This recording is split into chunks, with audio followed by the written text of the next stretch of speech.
Today we're gonna go through the squat. We're gonna touch first on the bodyweight squat because the bodyweight squat is the foundation to your squat. Anything that sucks about your bodyweight squat is going to be highlighted as we get into any kind of other advanced variation of your squat. So let's nail down your bodyweight squat, and once we feel really comfortable and confident there, we'll move on to the goblet squat and move down the list. The first thing to know when we're doing any type of exercise is what are we trying to work? Or for this exercise, what should be worked? Or where should I be feeling this? When we know that, it makes it a lot easier to identify if we're actually doing the movement correctly. One thing to note on this is that everyone's anatomy is different. Hip socket depth, femur length, how your joints are overall built, and none of that is the same person to person. So the squat stance that feels natural to me might not feel natural to you, and that is totally okay and doesn't mean that either of us are doing it wrong. But it is something to note, especially if you start to do a certain variation that either I do or follow someone on Instagram or here on YouTube, where you try to replicate their movement patterns and that just doesn't feel good to you. But what I will do is walk through points of performance of the squat that are pretty general across the board. I have 5 key things that I want you to focus on when you are squatting. Your first point of performance is going to be to keep your eyes facing forward. Anywhere your eyes go, we technically also go. So with our squat, we try to keep our chest tall, our back flat. I'm sure these are cues that you probably have heard of before. And if our eyes are going down to the floor, it's most likely that our shoulders might round or that we might end up falling forward and collapsing at the hip or the chest, which we're not trying to do. So keeping your eyes forward will ensure that your chest stays tall and it won't take us out of position for any other part of our squat. The second thing I want you to focus on is maintaining a neutral spine. What I mean by a neutral spine is that you are keeping your back flat the entire time and you just keep the natural curvature of your body. You're not overextending or arching, and you're also not rounding at all. Your ribs stay stacked and your core stays tight. Keeping a neutral spine also goes hand in hand with keeping your eyes forward, so we're not looking up or down as we participate in the squat. The third thing is going to be foot positioning. So this is going to be 2 parts. The first part is going to be foot width, so how far apart your feet are from each other. I like to say about shoulder width to hip width apart, depending on what is comfortable for you. I personally squat a little bit wider with my toes slightly pointed out. For some of you, it might be really comfortable to squat about hip width with your toes pointing forward, but we're gonna get into that. The second part of this is gonna be very general for all squatters, is gonna be where we put the weight in our foot. So we're looking for our weight to be in our midfoot to our heels, but we really wanna keep a flat foot the entire time. Our toes aren't flying up off the ground, our heels aren't coming up off the ground. We're trying to keep our foot as flat as possible with the floor. I personally think that weight in your heels is a little bit of an overcorrection, so I never really tell people to keep their weight back unless we have a very severe forward lean, which typically comes with lack of ankle mobility or range of motion. The fourth component of our bodyweight squat is going to be making sure that our knees are tracking in line with the toes. One myth I'm going to bust right now is that it is okay if your knees go over your toes. It is a natural movement pattern. If you think about going down steps, your knees always go over your toes. The best way to ensure that that's actually happening is to almost think about punching your knees out as you go down into the squat, and then making sure that you're punching your knees out as you come up. And then number 5 is going to be depth. And we are trying to get as low as possible. The way that we create more mobility in the hips, more strength overall, is going to be by moving in full ranges of motion. So full depth is going to be the best thing for us to make sure that we're strong in every position of a squat, and that our squat becomes functional if you think about bringing this anywhere outside the gym. Sometimes when we are really focused on keeping our feet narrow and not have our toes slightly pointed out, we kind of get stuck in our hip crease. So instead of thinking that we have to squat with our toes facing forward and our hips really narrow, where I can only get just above parallel,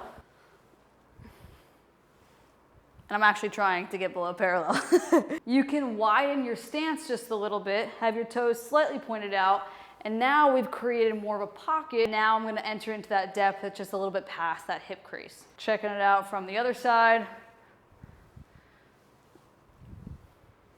If you notice, I'm able to get down into the bottom of this squat. I don't lose my neutral spine. My eyes stay forward, and I'm still able to get into this full depth. Now, if my feet were more narrow and my toes facing forward, I now have a limited range of motion. My ankle mobility is limited, and I can't really get back into that bottom of that squat. So if we're gonna go in order from the least technical to the most technical variations of your squat, in my opinion, this is how I would do it.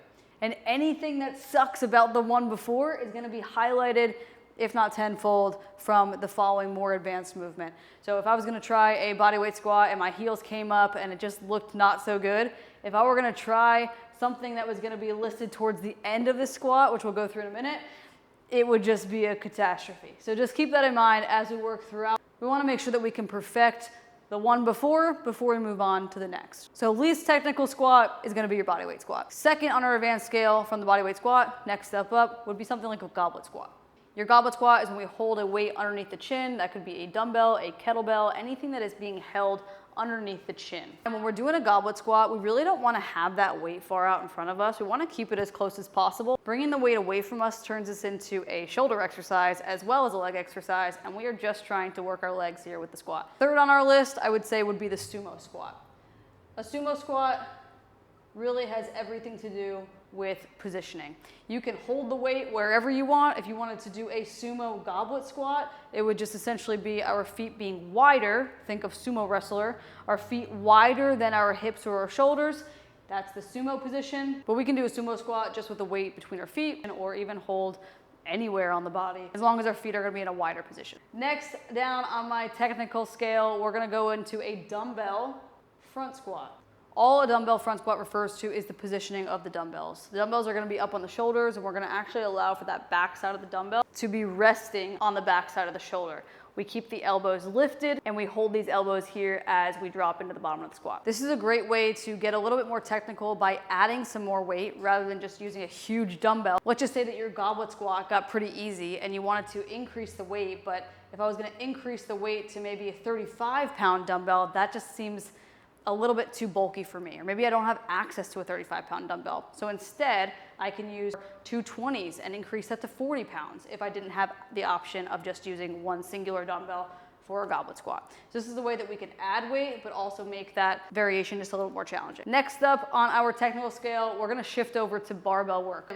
BB, barbell back squat, and I'm gonna put this one to a box. This is also known as a barbell box squat. All this is gonna be doing a regular barbell back squat where the bar is loaded on the back side of the body, and we are gonna be squatting to a box. This just ensures that we have somewhere to go in terms of looking for depth, but we also have some support just in case you can't get back up. From there, I would take that box away, and my barbell back squat would be the next one without a box. As you can guess, it's just gonna be a squat to full depth without your box support. Next up after that would be a barbell front squat. This one is super uncomfy for a lot of people, especially if you lack wrist mobility.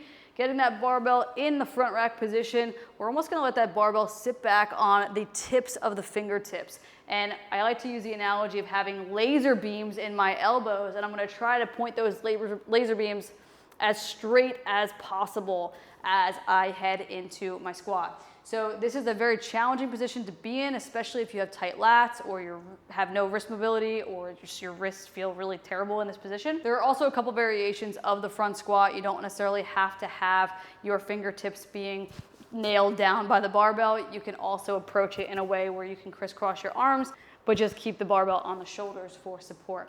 The main thing here is that your hands aren't holding this bar, it's actually your body that's holding the bar. From there, I would say one of the most technical movements that you can do with a barbell squat is going to be a barbell overhead squat. This movement is when we are locked out overhead with a barbell. We can also be locked out overhead with a dumbbell, but we have to have our shoulders stacked over our body, and this is a very technical kind of squat. You have to have a ton of mobility to be able to do this, also a decent amount of strength and stability in your body weight squats, but as well as all of these other areas that will definitely help your overhead squat become a lot easier. I hope this was helpful for you to identify what is really great about your squat and what might need some fine tuning. And if you feel like you finally perfected your body weight squat, feel free to go throughout these progressions to see how good you can get as you get into more advanced movements. Remember that full range of motion and proper form are going to be the key to your success in progressing through these movements and making sure that you can get stronger and add weight. If you guys enjoyed this and want more videos just like this, feel free to subscribe, and I will see you guys in the next video.